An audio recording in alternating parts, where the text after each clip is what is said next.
Welcome to Shams cooking. இன்றைக்கி Sunday special non veg விருந்து தான் நம்ம பார்க்க போகிறோம். மட்டன் பிரியாணி, கோலா உருண்டை, சிக்கன் லிவர் ஃப்ரை, முட்டை, அப்புறம் சிக்கன் 65, இது கூட மட்டன் தால்ச்சாவும் வெங்காய ரைத்தாவும் இருக்குது.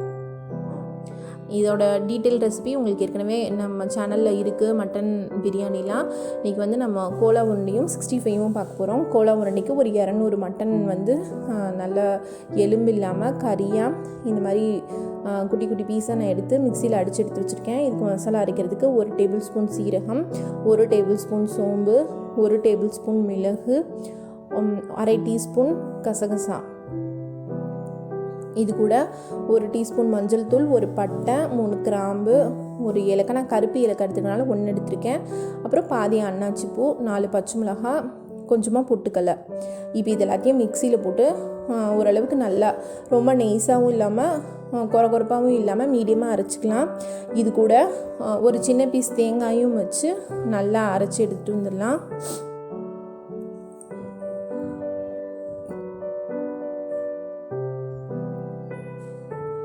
தேங்காய் இந்த அளவுக்கு சேர்த்துக்கிட்டிங்கன்னா போதும். நம்ம எடுத்த மசாலாவோட இந்த தேங்காயும் வச்சு நல்லா அரைச்சி எடுத்துக்கலாம். இப்போ கைமாக்காக நான் ஒரு மீடியம் சைஸ் வெங்காயம் குட்டி குட்டியாக நறுக்கி எடுத்து வச்சுருக்கேன்.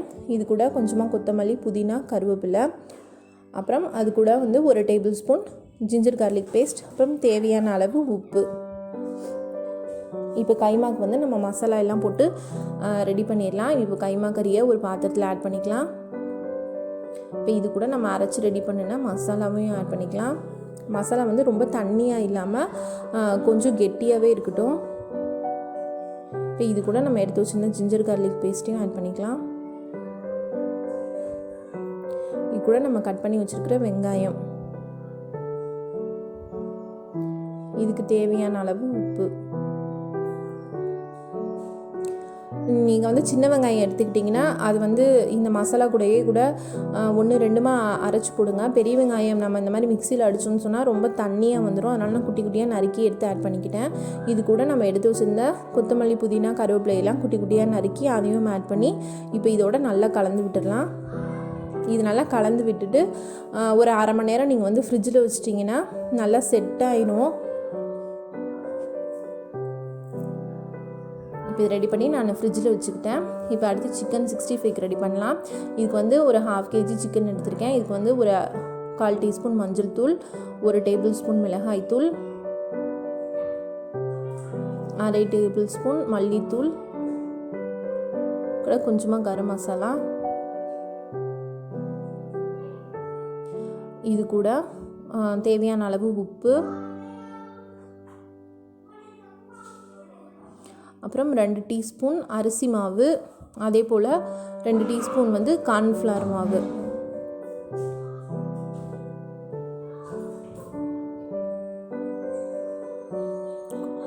கார்ன்ஃப்ளவர் மாவு ஆட் பண்ணிவிட்டு தேவையான அளவு இஞ்சி வெள்ளைப்பூடு பேஸ்ட்டு.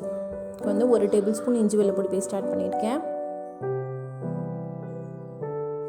இது கூட கொஞ்சமாக தயிர், ஒரு டேபிள் ஸ்பூன் தயிர் ஆட் பண்ணிக்கோங்க. நல்லா கெட்டி தயிராக 1 டேபிள் ஸ்பூன் ஆட் பண்ணிக்கோங்க. தண்ணி கிண்ணிலாம் ஊற்ற தேவையில்லை. தண்ணி ஊற்றாமல் இந்த மிக்ஸை நல்லா இந்த சிக்கனோட நல்லா கலந்து விட்டுடலாம். இதையும் ஒரு ஃப்ரிட்ஜில் ஒரு 1/2 ஹவர்லேருந்து 1 ஹவர் நீங்கள் ஊற விட்டு எடுத்துட்டிங்கன்னா மசாலா பிரியாமல் நல்லா ஒட்டி சிக்கன் 65 ரொம்ப சூப்பராக கிறிஸ்பியாக ரெடி ஆயிரும்.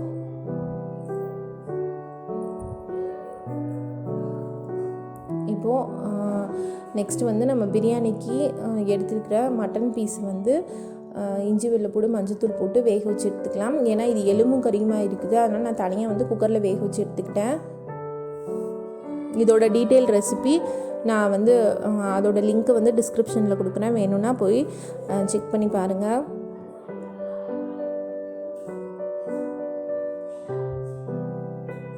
நம்ம மட்டனை டைரெக்டாக அந்த பிரியாணி செய்யும்போது ஆட் பண்ணிக்கிட்டோன்னா அந்த எலும்புலாம் வேகாது. நம்ம இந்த மாதிரி தனியாக வேக வச்சு எடுத்துக்கிட்டால் இன்னும் கொஞ்சம் ஈஸியாக இருக்கும். ஆனால் நம்ம தண்ணி சேர்க்குறது மட்டும் கொஞ்சம் கவனமாக பார்த்து ஆட் பண்ணிக்கணும்.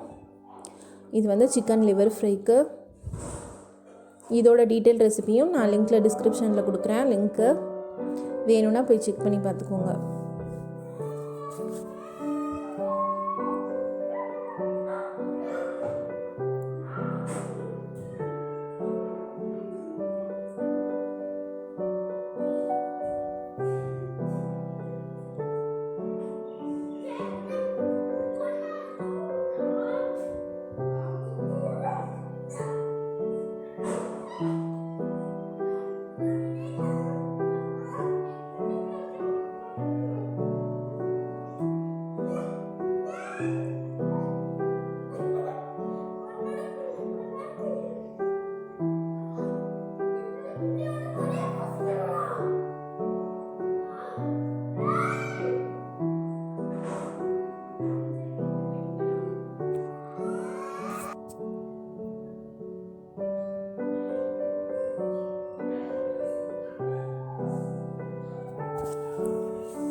கண்டிப்பாக இந்த ரெசிபீஸ்லாம் ட்ரை பண்ணிவிட்டு எப்படி இருக்குன்னு கமெண்ட்ஸில் சொல்லுங்கள். நம்ம நெக்ஸ்ட்டு பிரியாணிக்கு ரெடி பண்ண போகிறோம்.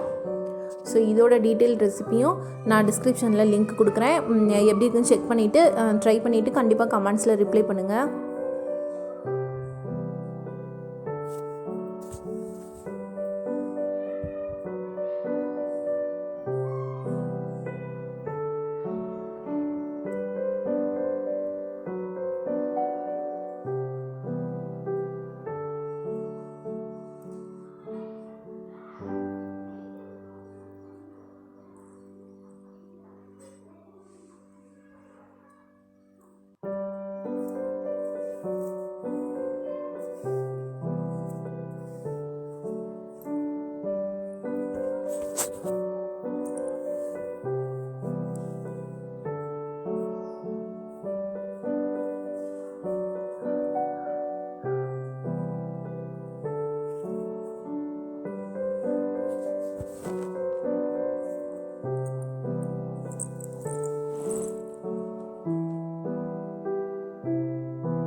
அவ்வளோதான், தம் போட்டு எடுத்துட்டோன்னா நம்மளோட மட்டன் பிரியாணியும் ரெடி ஆயிரும்.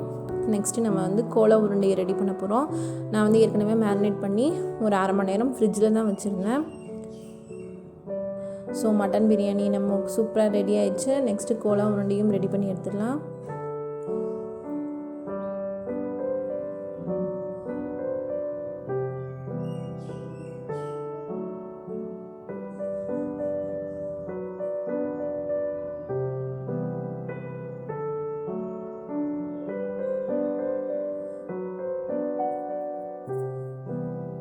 மேரினேட் பண்ணி வச்சுருந்ததை நான் ஒரு பேனில் எண்ணெய் காய வச்சுருக்கேன். ஒரு மீடியம் ஃப்ளேமில் வச்சுட்டு குட்டி குட்டி பால்ஸாக தான் நான் உருட்டி போடுறேன். நம்ம பெரிய பால்ஸை போட்டோம்னு சொன்னால் உள்ளுக்குள்ளே வேகாமல் போயிடும் மசாலாலாம். ஸோ சின்ன சின்ன பால்ஸாக போட்டு 2 பக்கம் வேக விட்டு எடுத்துக்கிட்டா அவ்வளோதான் மட்டன் கோலா உருண்டை ரெடி. ஸோ உடையாமல் சூப்பராக வந்துடுச்சு.